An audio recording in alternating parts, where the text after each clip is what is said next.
Hey, what's good, everyone? Local Iceman here. Got the call a couple days ago. It's time to put the ice back in. Exciting news. I'm done with the soccer park, man. Because I got a story for you guys at the soccer park, but we're gonna leave that for a different video. But I got the call a couple days ago. It's time to put the ice back in.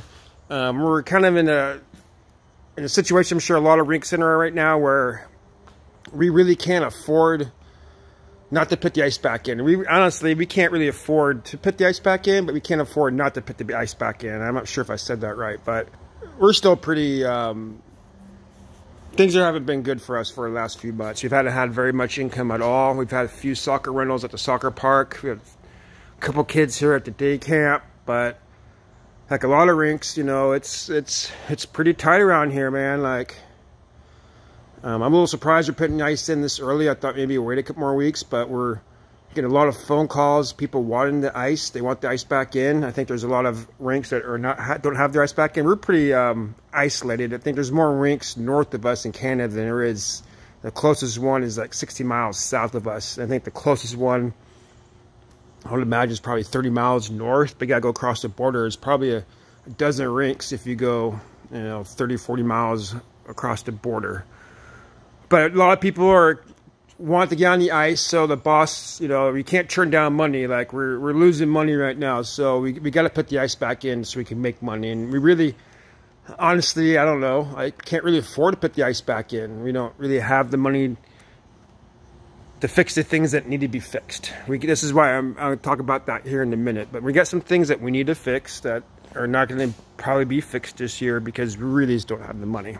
So, but I'm sure we're not the only one facing that, so I'm just going to be real with you guys that I'm going to show you here how I put the ice in, how the refrigeration system gets started up and things like that. But this is not how, we're not in an ideal situation here. And I feel really bad that I'm not at a better funded rink. I just leave it at that. A better funded rink where we could do things, I don't know, I don't want to say the right way, but just, the right way. I don't know. I mean, like, it gets kind of old doing things the wrong way or doing things without money and stuff. I got the refrigeration guy's going to show up here in a few minutes. I don't want to really get into that, the finances and stuff, but we really got to get the ice back in so we can start making money. This COVID thing is killing us. It's killing a lot of people. My wife lost her job a month ago. I mean, things are getting kind of desperate time. We got to get things open so we can start making money before we lose the rink, because it's a good possibility that the people running us could lose this facility and have to go run the soccer park. So nevertheless, this is where we're at. We do have a Brian link to talk about that, I think in the last video or a couple videos ago, whatever. And this little transition piece right here, you see it's dripping right here. It's starting to drip because I kind of filled it up. I think it's coming from right here. But what we may do, because this is going to be, parts-wise, expensive, but labor-wise, off the charge expensive to fix this. This looks like a pretty straightforward fix, but this is a complicated fix right there to try to get that pipe lined up. That, I don't even know what that, 12-inch, 6-inch pipe. Get that thing lined up. That's gonna be a tough fix. So we may put this stuff called Splash Guard on there. It's just basically a sealant. It's a marine product, I guess. So, and there's some other things that need to be fixed, and the dehumidifier needs work. The dehumidifier needs a whole new desiccant wheel, basically. So, among other things, we need a new roof. But anyway, so we're moving forward. We gotta get the ice in. So what needs to be done here is we need to pressure test the system, find out where that leak is. Is there any more leaks? I like to go through and tighten all the fittings on the clamps. I don't really want to mess with anything that doesn't need to be messed with, because you could tighten something and end up causing a problem. So I'm just going to be looking for leaks at this point. I don't want to cause any more problems because we can't really afford anything. So that's the expansion tank up there. I've filled it up with, just topped up with water. It's going to make the brine solution a little bit thin. It's fine for now. I got 10 bags of calcium chloride that'll be here in a few days. We'll have to run the system, start the system up on a thin solution. I'll do a brine density test here to kind of see where we're at. I'm sure that would be fine, but when we start cooling the slab down to the lower temperatures, I want to make sure that that solution is thick enough and the freezing temperature is nowhere near the freezing point of the Freon. Not freezing point, but the operating temperature of the Freon. So that expansion tank just sits On top here, there's a little 45-degree that goes down. But the expansion, this is an expansion tank for the calcium chloride, the brine. As it's pumped underneath the ice and returns, it picks up heat, and the brine itself kind of expands and contracts as it's picking up heat and dropping off heat, and throughout the day and throughout the year it expands and contracts. So it needs somewhere to kind of expand and contract to, or just kind of pop. So that's where expansion tank comes in. That blue one right there is the expansion tank for the subfloor heat system. And it's like on hot water heaters. This is the heat recovery system, but it's a hot water storage tank, and there's a bunch of expansion tanks up there. It's because this will expand and contract as the water heats up and cools down as it's being heated and stuff. So again, I'm waiting for Dakota to get here, Rain Country Refrigeration. They're gonna, you know, like, again, like, to get that thing fixed the right way is, we'll see what his opinion is and what he thinks he can do. Big Boss Man's out of town. We're getting, you know, Boss Man Jr. Dakota.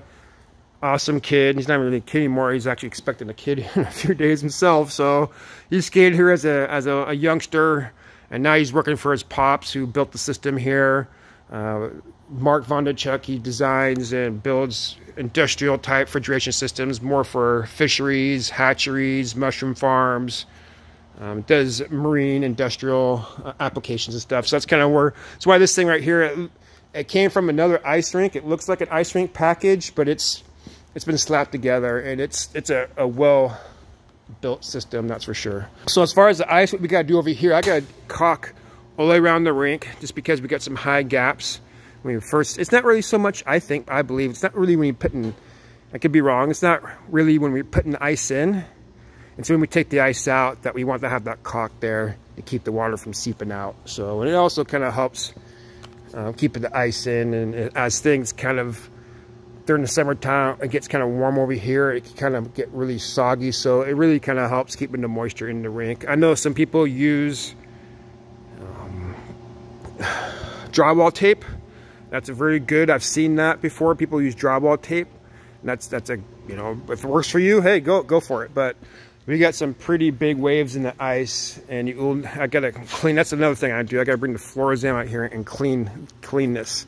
So I'm gonna probably do 2 Florzams, maybe 3 runs, getting everything clean. Then we'll go through and caulk all the way around the rink, get this threshold back in. This is actually something that we need to replace, but we won't really have the money. This is a very expensive piece of threshold, even though the guy was kind of, there was a piece of metal that used to be here that ran, that he cut. I can kind of see it a little bit right here. The initial install had a piece, right, when it came from the other rink, there was a metal channel that ran, and there was some rink board, or, you know, this rink threshold on top of it. So let's say it's, you know, it's a 2-inch piece of plastic. This was 1 inch. He had 1 inch on top, but he cut that thing out. So I guess it makes sense. He saw how I, you know, removed the water, so it kind of made sense in that. But it makes this really expensive. I replaced it once before, and it came in 2 pieces. I couldn't order 1 thick piece. It was gonna be too expensive, so they sent me 2 1-inch pieces that I screwed together. They pre-drilled the holes and stuff, but you know, everyone's, you know, has brushed it with the edger and stuff. Someone whacked it with the machine. So can't get mad. I mean, this stuff happens. But again, I'm gonna see if I can cut this piece out.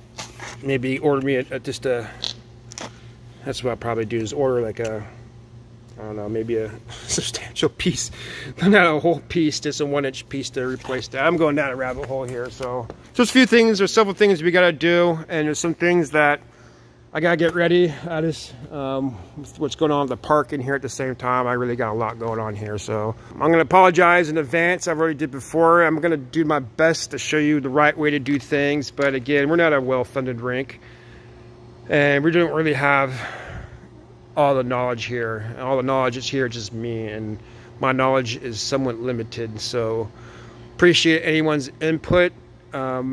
Just be nice about it. Realize we're doing the best that we can, and also realize at one point, I'm embarrassed to say this, but I'll say it, we painted this ice with 5-gallon paint sprayers. No, 2-gallon paint sprayers.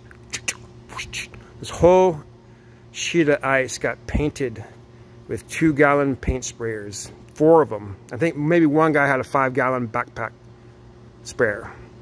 That's how bad it got. We've come a long way from that. So I'm going to show you some things that I've done. I've made a spray bar.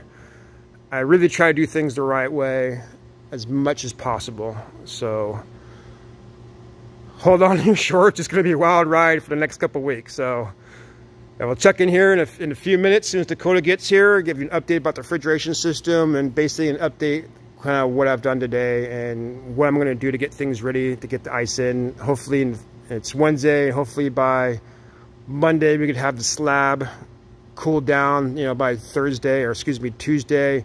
Start laying some water, paint down, some more water, throw those lines down, put some more water down, bring the Zamboni out, and then skid on it. All right, there he is. Let's get at it. All right, we got the brine pump going. We're looking for leaks. We found a leak. Again, there's one right here. It's dripping right there, but the leak is happening up along the seam right here. So on this one right here, we're gonna cut, put a couple flanges and a new elbow right here. This one has been leaking pretty good. And I expected that we had a small brine leak throughout the year because I had to add a calcium chloride solution to the expansion tank, you know, a few months ago, or I guess several months ago, and there's a drip right there. So it's not dripping as much as it was when we turned the pump on, but it's still dripping. I think again it was dripping. You can tell it's rust right here, and typically there would be a couple inches of ice forming right here. So if there was a drip, it probably was happening really slow, and the ice is kind of keeping it in there. And we also noticed a leak over on this side. I don't see it leaking anymore, which is good. But what we're gonna do on this side, we're gonna put splash zone, not splash guard. I call it splash guard. We're gonna put splash zone right there. It takes like a day to set up. It's just like, I don't know how to describe it. It's just like a liquid putty you slap on there. It's a marine product. You can do a lot of stuff with it. So that's what we're gonna do with that one instead of replacing that piece right there. I think that, you know, with things how they are, that'd be the way to go. I'm gonna continue to pressure check the system, the header pipe we went through and kind of did a preliminary search for leaks. So I'm gonna kind of keep an eye on it here for the next hour.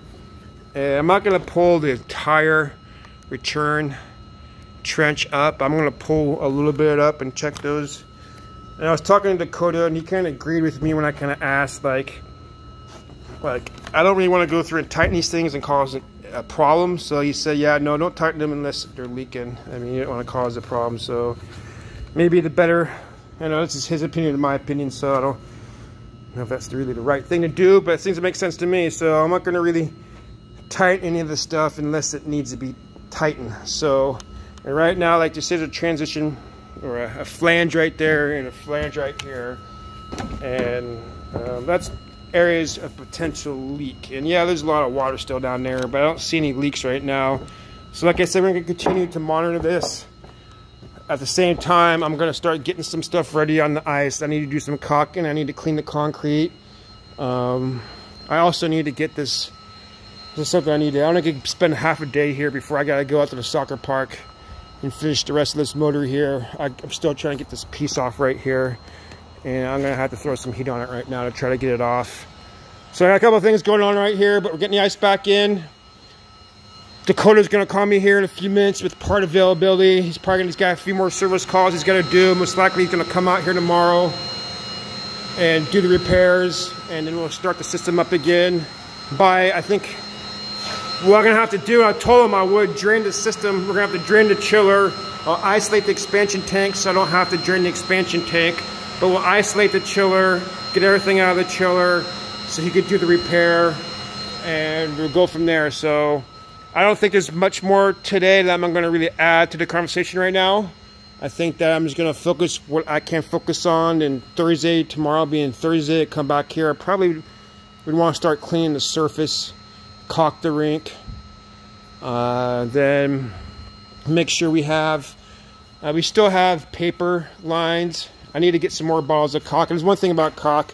I do have some latex caulk here that I'm going to use. Latex, acrylic latex caulk plus silicone. You really want to use 100% silicone. But I'm going to use these 4 1/4 bottles that we have here. I think I'll need like 9 total. So I need to go get a couple more bottles of caulk. I may even Throw that in there. It's going to be 2 inches under 2 inches of ice. I don't think anyone's going to see it, so I don't think it matters.